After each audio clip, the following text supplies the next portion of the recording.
ملا ٹائمز میں خوش آمدید۔ فلسطین اور اسرائیل کے درمیان جنگ بندی کے دوسرے مرحلہ کے لیے بات چیت کا دور شروع ہو گیا ہے۔ اسرائیل کا وفد مصر کی راجدھانی قاہرہ پہنچ گیا ہے۔ حماس کا وفد بھی قاہرہ پہنچ گیا ہے اور وہاں جنگ بندی کے دوسرے مرحلہ کے لیے اب باضابطہ بات چیت ہوگی۔ پچھلے دنوں جب جنگ بندی کی بات چیت سامنے آئی تھی تو یہ واضح طور پر موجود تھا کہ جو جنگ بندی ہے، جو سیز فائر ہے، یہ کل 3 مرحلوں پر مشتمل ہے، اور جب پہلا مرحلہ کامیابی کے ساتھ مکمل ہو جائے گا، پہلے مرحلے میں کسی بھی فریق کی طرف سے سیز فائر کا وائلیشن نہیں کیا جائے گا، تو پھر دوسرے مرحلہ کے لیے بات چیت کا آغاز ہوگا، اور جب دوسرا مرحلہ بھی مکمل ہو جائے گا پھر تیسرے مرحلہ کے لیے بات چیت کا آغاز ہوگا۔ پہلے مرحلہ کی تمام تر تفصیلات سامنے آ گئی تھی کہ پہلے مرحلہ میں کیا ہوگا، اور پہلے مرحلہ میں باتیں شامل تھی کہ حماس کی طرف سے اسرائیلی ہوسٹیج کو ریلیز کیا جائے گا۔ 33 ہوسٹیج کا نام شامل تھا، اس کے علاوہ 2000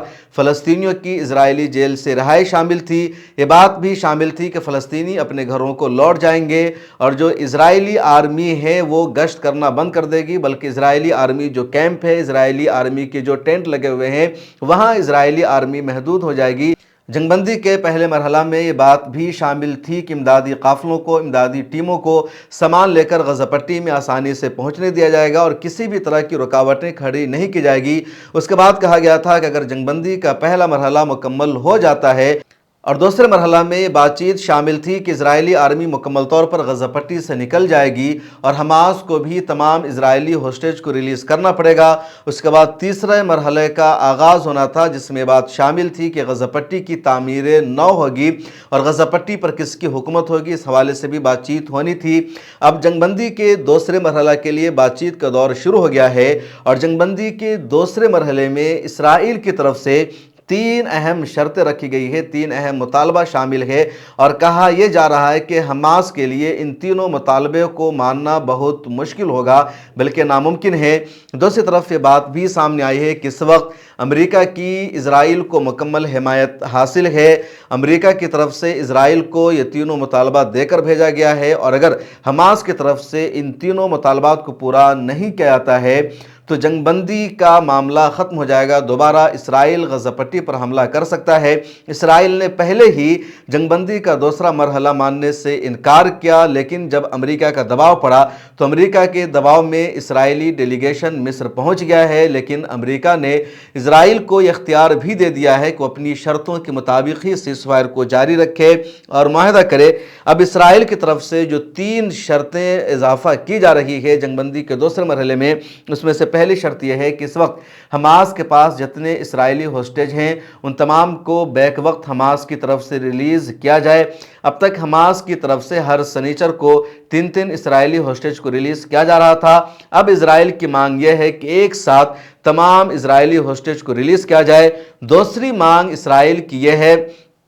کہ حماس غزہ پٹی میں مکمل طور پر ہتھیار ڈال دے، حماس کوئی بھی جنگ نہ لڑے، اور حماس کے جتنے لیڈرز ہیں وہ ہر طرح کی ایکٹیویٹی کو ختم کر دیں۔ اور جو تیسری شرط ہے اسرائیل کی طرف سے وہ یہ کہ حماس کے تمام لیڈر غزہ پٹی کو خالی کر دیں، وہ اس ملک کو چھوڑ دیں، حماس کے رہنماؤں کو غزہ پٹی میں رہنے کی اجازت نہیں ہوگی، اور اگلے دنوں میں غزہ پٹی میں حماس کی کوئی بھی حکومت نہیں ہوگی، حماس کی کسی بھی طرح کی ایکٹیویٹی نہیں ہونی چاہیے غزہ پٹی میں، نہ تو عسکری ایکٹیویٹی، نہ سماجی ایکٹیویٹی، نہ سیاسی سرگرمی، کسی بھی طرح کی سرگرمیاں حماس کی طرف سے غزہ پٹی میں نہیں ہونی چاہیے۔ یہ اسرائیل کی تیسری شرط ہے، اور یہ جو تینوں شرط ہے اسرائیل کی بہت اہم ہے۔ حماس کے لیے اس شرط کو ماننا بہت ہی مشکل ہے۔ دوسری طرف اسرائیل کو ان تینوں شرطوں کو منظور کروانے کے لیے امریکہ کی حمایت حاصل ہے۔ میں نے کل بھی بتایا تھا کہ اسرائیل کی طرف سے یہی پلاننگ تھی، یہی کوشش تھی کہ جنگ بندی کا دوسرا مرحلہ شروع نہ ہو،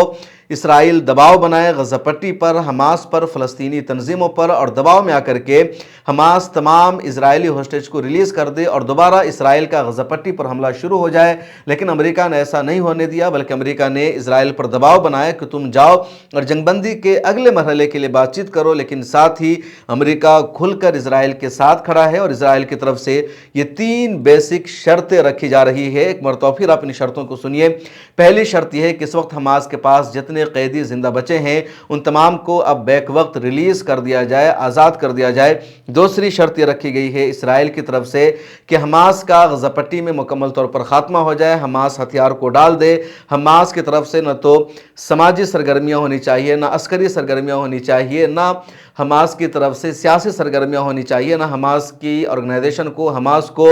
امدادی سرگرمیاں انجام دینے دیا جائے گا۔ اور تیسری شرط رکھی جا رہی ہے کہ حماس کی لیڈرشپ کو، حماس کے تمام ارکان کو غزہ پٹی کو چھوڑنا ہوگا، یہاں سے باہر نکلنا ہوگا۔ اب یہ تین شرطیں ہیں، حماس کی طرف سے کیا شرطیں رکھی جائے گی یہ آنے والے دنوں میں پتہ چل پائے گا۔ فی الحال مصر پہنچ چکا ہے حماس کا وفد بھی، اسرائیل کا وفد بھی۔ یہ بات بھی کہی جا رہی ہے کہ اگر دوسرے مرحلہ کے لیے جنگ بندی نہیں ہو سکی تو پھر سے اسرائیل غزہ پٹی پر حملہ کر دے گا، اور اس وقت امریکہ کی طرف سے بھی اسرائیل کو مکمل حمایت حاصل ہوگی۔ اس سے پہلے بھی اسرائیل کو امریکہ کی مکمل حمایت حاصل تھی، لیکن وہ جو امریکہ کی حمایت تھی وہ اوپن حمایت نہیں تھی بلکہ بیک ڈور سے حمایت حاصل تھی۔ اس وقت امریکہ کی اوپن حمایت حاصل ہوگی، لیکن ہر وقت اور ہر مرحلے میں امریکہ اسرائیل کے ساتھ کھڑا نظر آتا ہے۔ حماس نے پہلے ہی کہہ رکھا ہے کہ حماس کسی بھی صورت میں غزہ پٹی کے اقتدار سے نہیں ہٹے گی۔ حماس کا جو کنٹرول ہے غزہ پٹی پر وہ نہیں ختم ہوگا، اس کے لیے چاہے حماس کو جتنی بھی قربانیاں دینی پڑے۔ حماس نے پہلے بھی قربانیاں دی ہے، آگے بھی حماس قربانی دینے کے لیے تیار ہے۔ جب ٹرمپ کی طرف سے لگاتار دھمکیاں دی گئی تو حماس نے ٹرمپ کی دھمکیوں کا بھی جواب دیا اور کہا ٹرمپ جتنی چاہے دھمکی دے معاملہ الجھ جائے گا، ہم 16 مہینے تک جنگ لڑ چکے ہیں، آگے بھی اپنے وطن کی آزادی کے لیے، اپنے لوگوں کے دفاع کے لیے، قبل اول کی آزادی کے لیے ہم جنگ لڑتے رہیں گے، قربان ہوتے رہیں گے، لیکن غزہ پٹی کو کسی بھی حال میں خالی نہیں کریں گے۔ اور یہی وجہ ہے کہ یہ جو شرط رکھی گئی تھی ڈونالڈ ٹرمپ کی وجہ سے، اس شرط پر ٹرمپ کو پیچھے ہٹنا پڑا اور اب ٹرمپ نے اس طرح کی باتیں کرنا بند کر دیا ہے۔ اس ویڈیو میں اتنا ہی، دیجیے اجازت۔